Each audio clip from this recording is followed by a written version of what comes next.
El siguiente informe son estudios que no tienen la intención de agredir a nadie, sino buscan poner un nuevo punto de vista e informar a la gente de más fuentes, no convencionales, llevada con una sana libertad de expresión con la que se debe practicar. La siguiente información la he conseguido del sitio web, editorialstriker.blogspot.com. La página difunde temas relacionados con el revisionismo histórico y datos del Estado profundo que son en su mayoría en anglosajón, traducidos al español. Solo me dispongo en este video dar más difusión con audio en español, para ayudar más su difusión. Recomiendo la página para ver la información completa. En esta ocasión tenemos una reseña de un estadounidense llamado Daniel W. Michaels.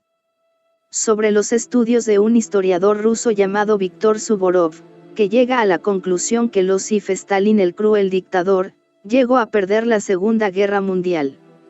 Absurda conclusión en principios, porque no se refiere al hecho histórico, sino en base al hecho de sus objetivos de revolución mundial. Afirma que Stalin fue el verdadero discípulo de Lenin y no Trotsky, ya que veía que la única manera de obtener el poderío mundial total, bajo el modelo comunista desde Rusia junto al poder de los jázaros, era encabezar una invasión militar a toda Europa occidental, llegando hasta España. Por ello fue que desde el inicio, desde los años 20, Rusia comenzó una industria militar con Alemania con el Tratado de Rapallo para que las dos potencias se beneficiaran con una carrera armamentística. Después, con Hitler al poder, iniciaron su amarre para la repartición de Polonia, y después sería su enfrentamiento, pero serían ellos quienes atacarían primero. Pero la repentina Operación Barbarroja en el verano del 41, destrozó todos sus verdaderos planes. Este informe da la razón de por qué la URSS fue tan fácilmente superada en el primer asalto de Hitler, capturando en sus comienzos una gran masa de soldados, porque estos no estaban preparados para una defensiva, solo para una ofensiva. Apunta también que en su comienzo estaba perdida Alemania, porque los rusos ya poseían un mejor armamento por su planeada invasión europea, y que también se condenó a Alemania, porque Hitler no valoró bien su estado ni el de su enemigo. Esto no lo he incluido porque considero que le falta más información en el tema, porque, bueno,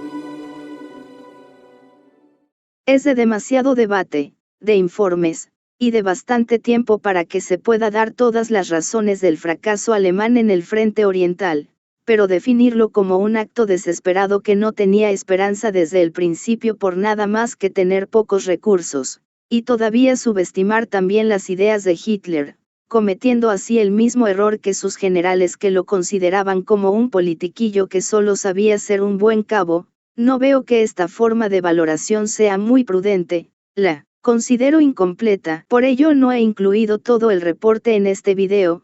Si quieres verlo todo te recomiendo visitar la página. Aún así, da buenos detalles que Stalin parecía predecir el futuro de su régimen, como si supusiera que, si no lograba expandirse por la fuerza su régimen sobre el globo durante su gobierno, esta desaparecería en el futuro convertida ya en otra fuerza reciclada. También que las fuerzas aliadas, en especial Winston Churchill, en lo más profundo de la Segunda Guerra Mundial, echaron como carne de cañón a toda Alemania para que confrontara sola la fuerza militar de la URSS, y después con la invasión del 44 los aliados, se repartirían los avances de la Alemania vencida con Rusia, igualando esta vez sus fuerzas armadas, convirtiendo el conflicto en la Guerra Fría. El informe termina diciendo que al final de la guerra, Stalin perdió gran interés en su gobierno. Porque con el sacrificio de Alemania, fue frenado el plan de la Revolución Mundial. Esto toma más fuerza si tomamos en cuenta que la URSS ya había encabezado movilizaciones expansionistas desde el 39, invadiendo Estonia, Letonia, Lituania, Rumania y Finlandia, cuyos países nunca fueron apoyados durante ese periodo ni después del conflicto para su liberación. Además, Stalin se le entregó media Polonia en una vulgar servilleta. El país que salió a defender la soberanía de Polonia, fue el mismo que la repartió para contentar a su aliado marxista. El duro precio de que esos países cayeran bajo la ocupación roja, fue el acuerdo para que la Unión Soviética no prosiguiera más con sus operaciones. En otro punto, uno de los motivos en que Stalin no invadiera Europa antes de la invasión de Hitler, a pesar de los informes británicos que ya le daban fecha de barba roja a Stalin, fue porque el hombre de acero pensó que Churchill estaba desesperado por su intervención y que Hitler lo atacaría cuando éste terminara con Reino Unido, por ello no movilizó su fuerza. Pero también hay que decir que Stalin deseaba una última ayuda por material alemán para una futura invasión en Turquía, para exigirle bases en Dardanelos y para ayudar para el anexo de Bulgaria a su zona de control, como se lo dejó en claro el propio ministro Molotov, en su última reunión con Hitler el 12 de noviembre de 1940. Entonces es evidente que sí existía un apetito de Stalin por conquistar Europa. Una conquista anticristiana que bautizaría como la República Final. En este video se expone varios puntos de vista de un historiador ruso que llega a la conclusión que la Unión Soviética tenía oscuros propósitos, también, que sí, los aliados fueron vitales para su victoria en Berlín, y su deprimente conducta, que reflejaba Stalin al finalizar el conflicto. Sin más por agregar, empecemos. El plan de Stalin para conquistar Europa. Cómo la Unión Soviética perdió la Segunda Guerra Mundial. Por Daniel W. Michaels. Julio de 1998.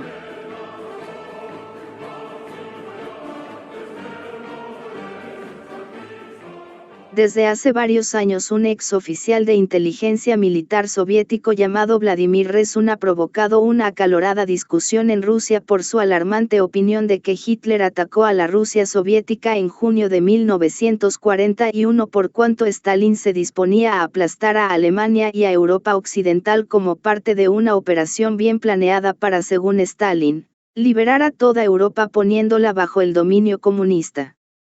Escribiendo bajo el seudónimo de Víctor Suvorov, Rezun ha desarrollado esta tesis en 3 libros. Icebreaker, que ha sido publicado en una edición en lengua inglesa, y DNIM, DIAM, fueron reseñados en la edición de noviembre-diciembre de 1997 del Journal of Historical Review. El tercer libro, examinado aquí, es una obra de 470 páginas, La Última República, porque la Unión Soviética perdió la Segunda Guerra Mundial, publicada en ruso en Moscú en 1996. Suvorov presenta una masa de pruebas para mostrar que cuando Hitler lanzó su Operación Barbarroja de ataque contra la Rusia soviética el 22 de junio de 1941, las fuerzas alemanas fueron capaces de infligir pérdidas enormes contra los soviets precisamente porque las tropas rojas estaban mucho mejor preparadas para la guerra, pero para una guerra agresiva que estaba programada para principios de julio, no para la guerra defensiva impuesta sobre ellos por el golpe preventivo de Hitler. En Icebreaker Suvorov detalla el despliegue de las fuerzas soviéticas en junio de 1941. Describiendo cómo Stalin acumuló enormes cantidades de tropas y depósitos de armas a lo largo de la frontera europea, no para defender la patria soviética sino en preparación para un ataque hacia el oeste y para batallas decisivas en territorio enemigo. De este modo, cuando las fuerzas alemanas golpearon, el núcleo de las fuerzas rojas de tierra y aéreas estaban concentradas a lo largo de las fronteras occidentales soviéticas contiguas a los países europeos, sobre todo el Reich alemán y Rumania, en la preparación final para un asalto sobre Europa. En su segundo libro sobre los orígenes de la guerra, el día M, el día de movilización, Suvorov detalla cómo entre fines de 1939 y el verano de 1941 Stalin construyó metódica y sistemáticamente la mejor y más poderosa fuerza militar armada en el mundo, realmente la primera superpotencia del mundo, para su planeada conquista de Europa. Suvorov explica cómo la drástica conversión que hizo Stalin de la economía del país orientada ahora a la guerra realmente hizo que la guerra fuese inevitable. Imagen, A mediados de junio de 1941 las enormes fuerzas del Ejército Rojo fueron concentradas en la frontera soviética occidental, listas para un ataque devastador contra Europa. Este diagrama apareció en la edición en lengua inglesa de la revista ilustrada alemana de los tiempos de guerra Signal. Una Unión Soviética global.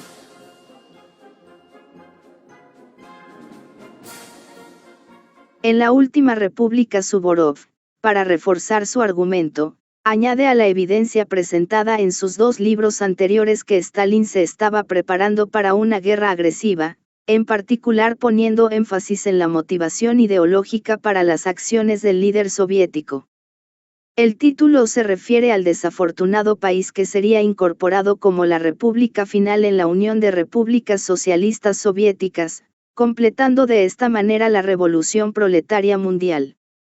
Como Suvorov explica, este plan era completamente consecuente con la doctrina marxista-leninista, así como con las políticas de Lenin en los primeros años del régimen soviético.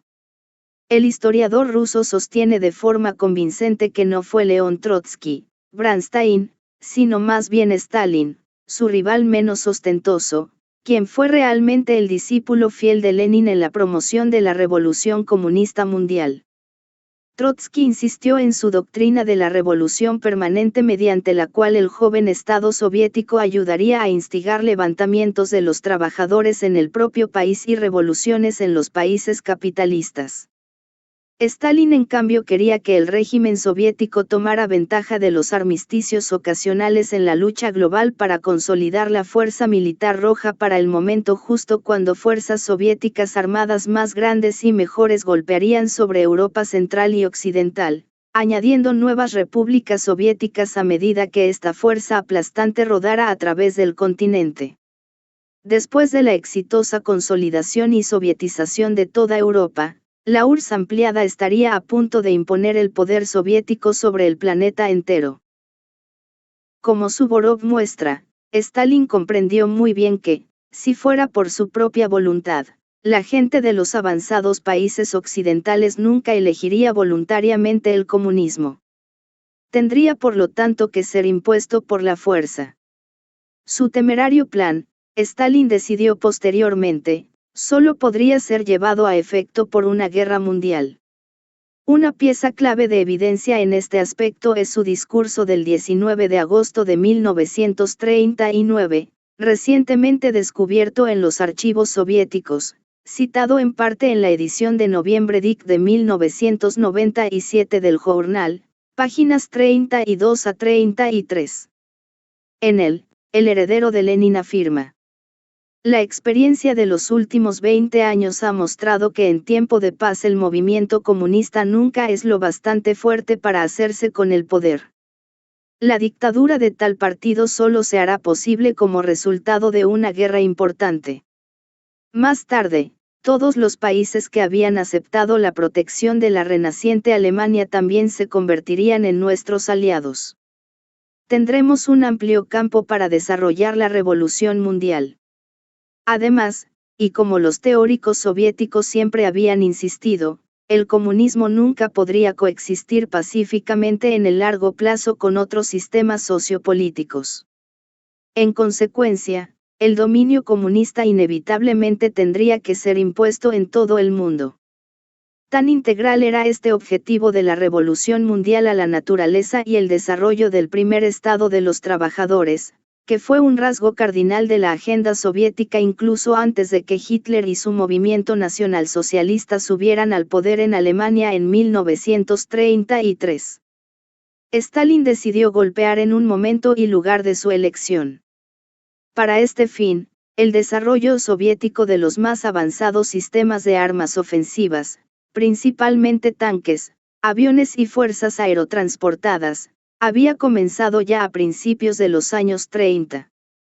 Para asegurar el éxito de su audaz empresa, a fines de 1939 Stalin ordenó la construcción de una poderosa máquina de guerra que sería superior en cantidad y calidad a todas las posibles fuerzas contrarias. Su primera orden secreta para la movilización militar e industrial total del país fue publicada en agosto de 1939. Una segunda orden de movilización total, esta vez para la movilización militar, sería publicada durante el día en que la guerra debía comenzar. Desilusión.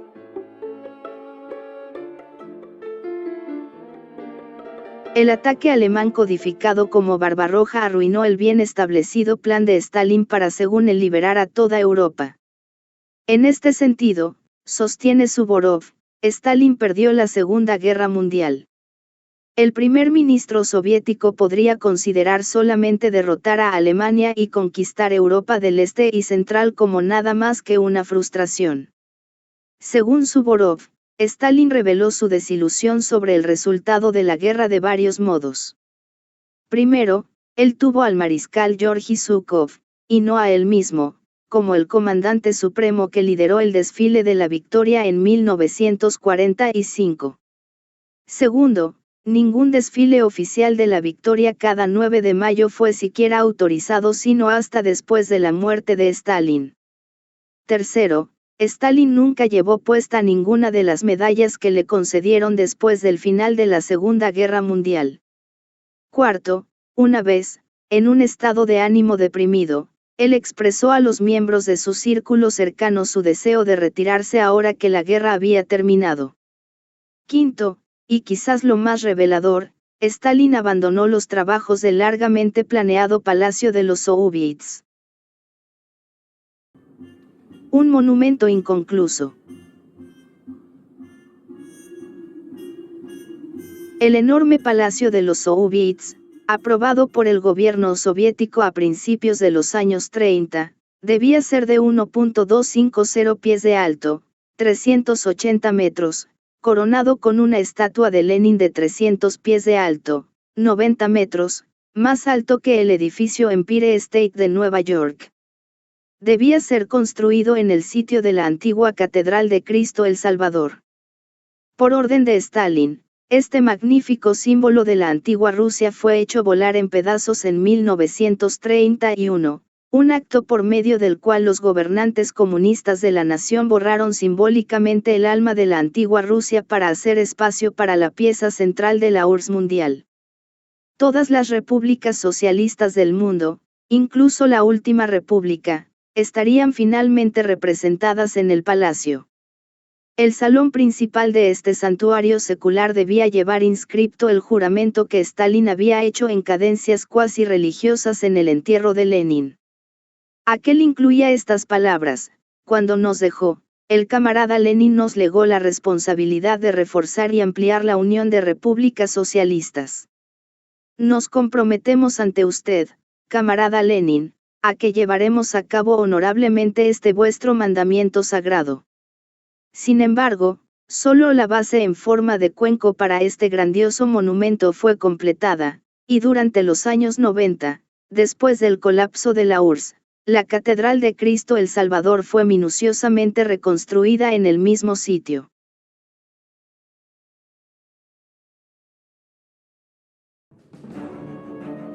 El punto de vista oficial.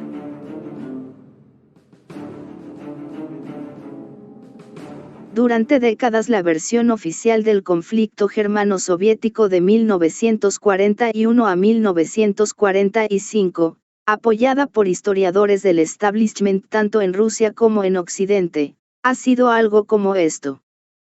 Hitler lanzó un sorpresivo ataque de tipo guerra relámpago contra la penosamente mal preparada Unión Soviética, engañando a su líder, el desprevenido y confiado Stalin. El Führer alemán fue impulsado por el deseo de un espacio vital y de los recursos naturales en el primitivo Este, y por su determinación de larga data de destruir el comunismo judío de una vez por todas.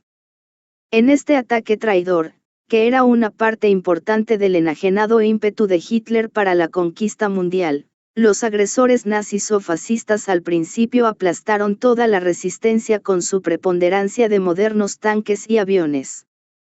Esta opinión, que fue afirmada por los jueces aliados en el Tribunal de Nuremberg de la posguerra, todavía es extensamente aceptada tanto en Rusia como en los Estados Unidos.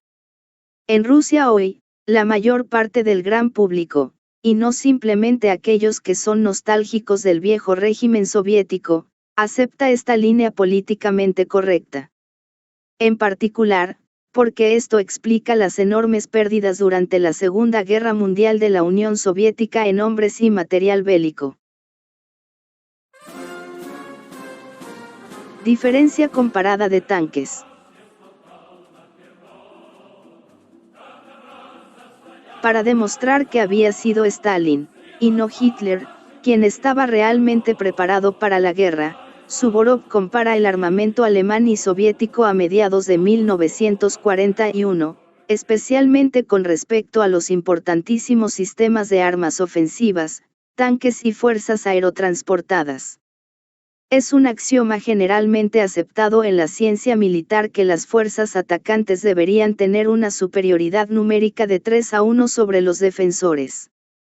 Pero, como explica Suvorov, cuando los alemanes golpearon durante la mañana del 22 de junio de 1941, ellos atacaron con un total de 3.350 tanques, mientras que los defensores soviéticos tenían un total de 24.000 tanques. Es decir, Stalin tenía 7 veces más tanques que Hitler, o 21 veces más tanques que los que habrían sido considerados suficientes para una defensa adecuada. Más encima, recalca Suvorov, los tanques soviéticos eran superiores en todos los aspectos técnicos, incluido su poder de fuego, su alcance y su blindaje. Como fuere, el desarrollo soviético de la producción de tanques pesados había comenzado ya a principios de los años 30.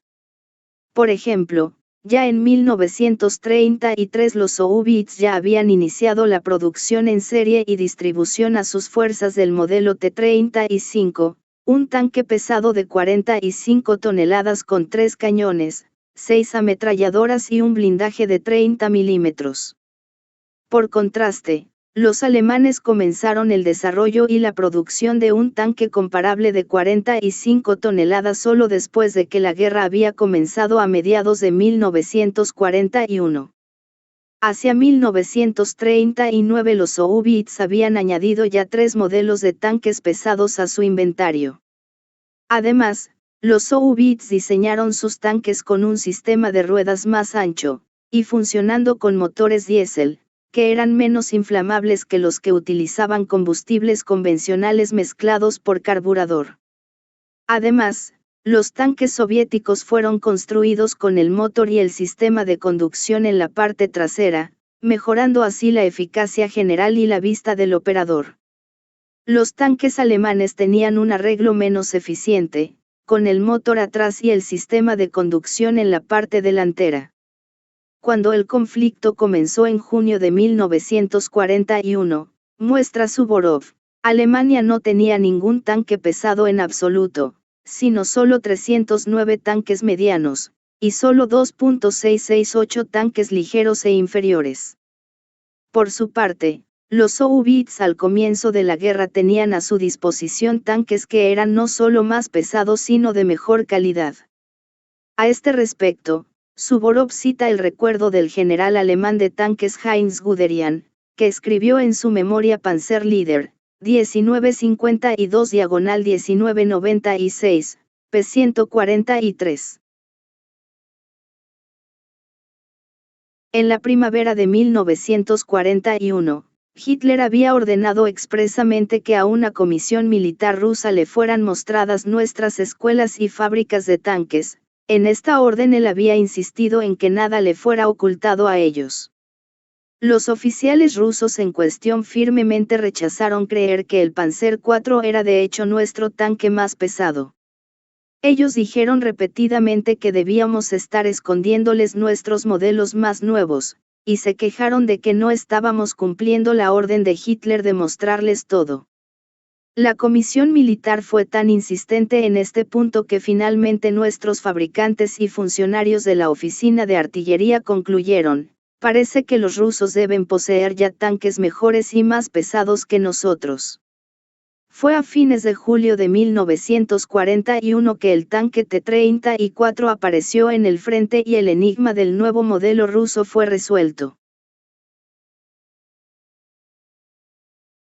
Suvorov cita otro hecho revelador que aparece en el almanaque de la Segunda Guerra Mundial de Robert Goralski, 1982, p. 164. El 24 de junio de 1941, solo 2 días después del comienzo de la guerra germano-soviética, los rusos introdujeron sus tanques gigantes Klim-Voroshilov en acción cerca de Raseiniai, Lituania. Los modelos que pesaban entre 43 y 52 toneladas sorprendieron a los alemanes, que encontraron los K versus casi imparables. Uno de estos tanques rusos recibió 70 golpes directos, pero ninguno penetró su blindaje. En resumen, Alemania enfrentó al coloso soviético con tanques que eran demasiado ligeros, demasiado pocos en número, e inferiores en desempeño y poder de fuego. Y esta disparidad continuó a medida que la guerra progresaba. Tan solo en 1942 las fábricas soviéticas produjeron 2.553 tanques pesados, mientras que los alemanes produjeron solo 89. Incluso al final de la guerra, el tanque de mejor calidad en combate era el modelo soviético IS, Joseph Stalin. Suvorov sarcásticamente insta a los historiadores del establishment militar a estudiar un libro sobre tanques soviéticos de Igor Pesmelev, publicado en 1993 por la compañía editora Hobby Book de Moscú. El trabajo de un honesto aficionado analista militar como Smelev, uno que está sinceramente interesado y ama su afición y la verdad, dice Suvorov, es a menudo superior al de un empleado pagado por el gobierno. Ayuda del neutral Estados Unidos. Como Suvorov señala, Estados Unidos había estado suministrando a la Rusia soviética armamento militar pesado desde fines de los años 30. Él cita el estudio de Anthony C. Sutton National Suicide, Arlington House, 1973. Que relata que en 1938 el presidente Roosevelt firmó un acuerdo secreto con la URSS para intercambiar información militar para el consumo del público estadounidense. Sin embargo, Roosevelt anunció la imposición de un embargo moral sobre la Rusia soviética.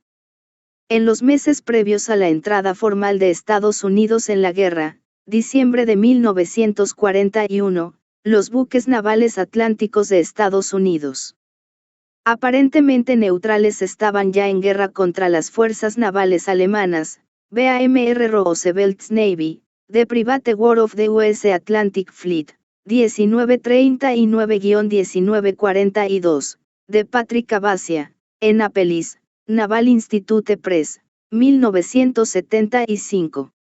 Y 2 días después del inicio de la Operación Barbarroja, Roosevelt anunció la ayuda estadounidense para la Rusia soviética en su guerra por la supervivencia contra el eje. Así, al comienzo del ataque Barbarroja, Hitler escribió en una carta a Mussolini, en este punto no hace ninguna diferencia si los Estados Unidos entra oficialmente en la guerra o no, ya está apoyando a nuestros enemigos abundantemente con entregas masivas de materiales de guerra. Del mismo modo, Winston Churchill estaba haciendo todo lo que estaba en su poder durante los meses anteriores a junio de 1941, cuando las fuerzas británicas estaban sufriendo un fracaso militar tras otro, para que tanto Estados Unidos como la Unión Soviética se alinearan en la guerra en el lado británico. En verdad, la coalición anti-Hitler de los tres grandes, Stalin, Roosevelt y Churchill, estaba efectivamente en su lugar incluso antes de que Alemania atacara a Rusia, y fue una razón principal por la que Hitler se sintió obligado a golpear a la Rusia soviética y declarar la guerra a Estados Unidos 5 meses más tarde. Vea el discurso de Hitler del 11 de diciembre de 1941, publicado en el invierno 1988 a 89, Journal, páginas 394 a 396, 402 a 412. La bandera roja sobre el Reichstag.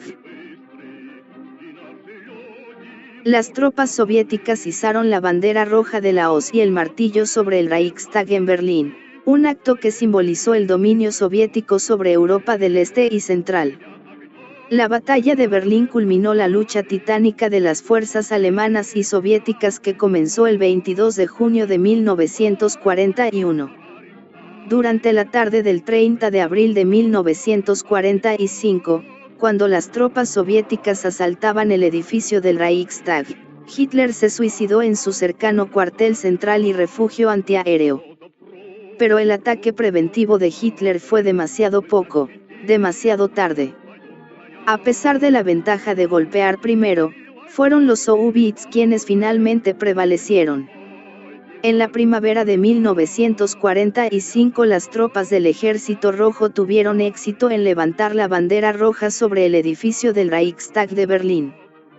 Fue debido solo a los inmensos sacrificios de los alemanes y otras fuerzas del eje que las tropas soviéticas no lograron de manera similar levantar la bandera roja sobre París, Ámsterdam, Copenhague, Roma, Estocolmo, y, quizá, Londres.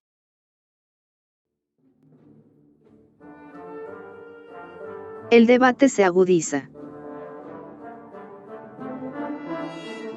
A pesar de la resistencia de los historiadores del establishment, quienes en Rusia son a menudo antiguos comunistas, el apoyo a la tesis de Suvorov del ataque preventivo ha estado creciendo tanto en Rusia como en Europa Occidental.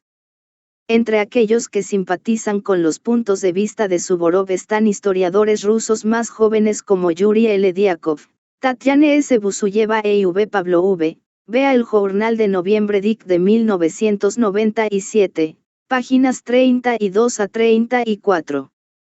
En cuanto a la historia del siglo XX, los historiadores estadounidenses son generalmente de mentes más cerradas que sus homólogos en Europa o Rusia. Pero incluso en Estados Unidos ha habido unas cuantas voces de apoyo para la tesis de la guerra preventiva, lo que es aún más notable considerando que los libros de Suvorov sobre la Segunda Guerra Mundial, a excepción de Icebreaker, no han estado disponibles en inglés. Una de tales voces es la del historiador Russell Stolfi, un profesor de Historia Europea Moderna en la Naval Postgraduate School en Monterrey, California. Vea la reseña de su libro Hitler's Panzersystem en el Journal de Noviembre Dic de 1995. No toda la respuesta al trabajo de Suvorov ha sido positiva, sin embargo. También ha incitado a la crítica y ha renovado las afirmaciones de la opinión ortodoxa de décadas. Entre los más prominentes nuevos defensores de la línea ortodoxa están los historiadores Gabriel Gorodetsky de la Universidad de Tel Aviv y John Erickson de la Universidad de Edimburgo. Rechazando todos los argumentos que pudieran justificar el ataque de Alemania, Gorodetsky en particular reprende y ridiculiza los trabajos de Suvorov, sobre todo en un libro titulado apropiadamente El mito del rompehielos. En efecto, Gorodetsky, y Erickson, atribuye las pérdidas soviéticas de guerra a la supuesta falta de preparación del Ejército Rojo para la guerra. Es absurdo, escribe Gorodetsky, afirmar que Stalin haya considerado alguna vez alguna idea de atacar Alemania, como a algunos historiadores alemanes ahora les gusta sugerir, con el objetivo de, por medio de un ataque sorpresa, alterar el planeado golpe preventivo de Alemania. No es ninguna sorpresa que Gorodetsky haya sido elogiado por las autoridades del Kremlin y por líderes militares rusos. El establishment de Alemania de manera similar acoge al historiador israelí.